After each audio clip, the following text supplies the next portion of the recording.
A good story follows this formula. In the first act, place your main character up a tree. In the second act, throw rocks at them. And in the final act, bring them back down. So where does the inciting incident take place, and what are the 4 common inciting incident mistakes writers make? Be sure to stick around to find out. Let's get started.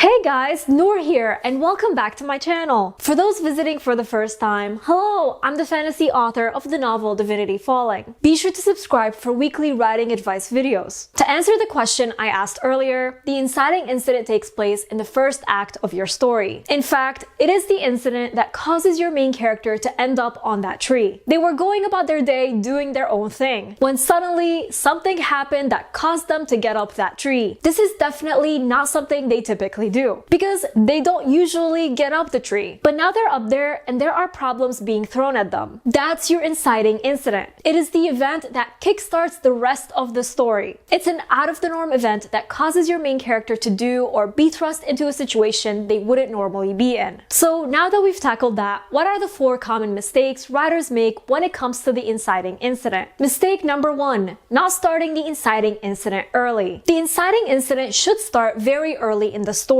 Now, some writers break that rule and manage to get away with it, but there's a reason why following the rules is important. It's because they increase your chance of success. Writers have perfected the storytelling formula, so following the narrative arc we all learn in school will help you stay on the right track. This means you should start with the exposition, followed by the inciting incident in the early chapters, or even in the first chapter. Then comes the rising action, climax, falling action, and finally the resolution. It's a formula that works, so why go against it? And yet, I still see so many writers start their inciting incident nearly halfway through the story instead of right at the beginning. Remember, you're trying to hook the reader right away, and the inciting incident is one of the things that will hook them. So if you keep pushing it further into your book, readers won't be intrigued. This is also an indication that your first chapters are full of filler that don't need to be there. You don't need 10 chapters to introduce your main character. You only need 1 or maybe 3 at most. If you go beyond that without introducing the inciting incident, you're just rambling on. Mistake number 2, not having the inciting incident flip your character's world upside down. Again, the inciting incident is an event or situation that your main character has never experienced before. It is unusual, so it must shake their world. Maybe they find a dead body in their house. Maybe they get assigned to tutor their nemesis. Or maybe they discover they can do magic. Whatever the inciting incident is, it must change your character's life. They go from doing their usual everyday things to doing things they're not used to. They might even travel or move to a new location because of the inciting incident. Or they might be challenged to do things they're not comfortable with because they have no other choice, such as in life or death situations. Flipping their world upside down is essential, but so many times I find writers forgetting this part. So characters end up going about their life as if nothing happened, only to sometimes think about the inciting incident. You want to avoid that because it needs to affect their entire life, not just little bits of it. Mistake number 3, making the solution to the problem the inciting incident poses too easy. This is a big one I've noticed new writers make. Basically, they create an inciting incident, but it's not strong enough to keep the story going. For example, the main character's rent goes up, so they can't afford to pay for their apartment anymore. This is a weak inciting incident because the problem has several easy solutions. And here are 2 of them. The main character can get a second job, or they can get a roommate to help pay rent. In terms of the story, the problem is solved. Because the solution is easy, the inciting incident doesn't move the story forward. As soon as the issue is resolved, the story is done. So you never want your inciting incident to have an easy, straightforward solution. Your main character should be dealing with the repercussions of the inciting incident for nearly the rest of the story. Mistake number 4, making the inciting incident disconnected from the rest of the story's plot. In this case, the inciting incident can be powerful, but it has nothing to do with the rest of the story. For example, your main character finds a dead man in their house. This is obviously awful and traumatic. But then, in the rest of the story, the main character is struggling to pay their mortgage and keep their kids afloat. So they take on odd jobs and meet strange people along the way. The problem here is that the inciting incident was only used to keep readers intrigued. but only for a moment. Once that was done, the story strained beyond what the inciting incident promised. This is also a sign that you don't have a strong narrative arc. Everything has to connect. And if the inciting incident doesn't tie to all the main events of your story, then you don't have a story. You have random subplots thrown together. So ask yourself, what caused your main character to go up that tree? Now that they're up there, what are the obstacles being thrown at them? Once they've tackled all the obstacles, you can bring them back down. So that's all I have for you today. I'd love to know, where in your story does the inciting incident take place? Let me know in the comments. If you're new to my channel, be sure to subscribe. I put out weekly writing advice videos that will take your story to the next level. Also, don't forget to follow me on social media to see what I'm up to from day to day and to chat with me. And before we go, I just want to give a quick shout out to Sarah Frayne, Alan J. Early, and Noah Kovanti from my shout out tier over on Patreon,